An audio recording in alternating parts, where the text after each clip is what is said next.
In Minnesota, authorities say the man who allegedly killed a Democratic legislator and wounded a state senator also targeted several other officials. Vance Boelter is his name. He was taken to federal court yesterday to face murder and stalking charges. Now, that's on top of state charges of murder and attempted murder. Lilia Luciano was in court for his appearance yesterday. Lilia, good morning to you.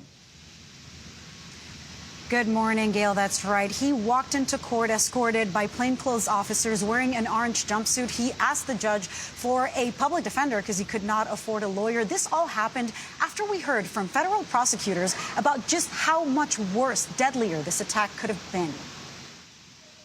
Boelter stalked his victims like prey. Prosecutors say 57-year-old Vance Boelter carefully planned his Saturday morning attack on not 2, but at least 4 Minnesota Democratic state lawmakers and their families. He researched his victims and their families. He used the internet and other tools to find their addresses and names, the names of their family members. Authorities allege the suspect, disguised as police and wearing a hyper-realistic mask, started at Senator John Hoffman's home. When Senator Hoffman attempted to push Boelter out and stop him from entering his home, Boelter shot him repeatedly.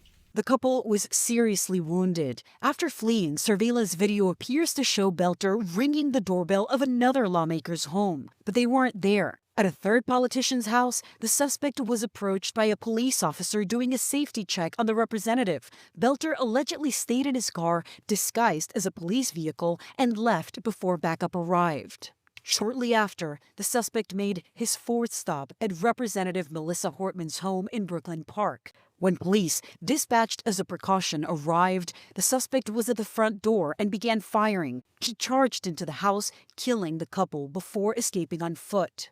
The massive manhunt came to an end when Boelter surrendered to police Sunday night, crawling out of the woods near his home southwest of Minneapolis. Law enforcement just deserves a ton of credit. Brooklyn Park Mayor Hollis Winston worked closely with Representative Hortman. When you think about that legacy, what word comes to mind?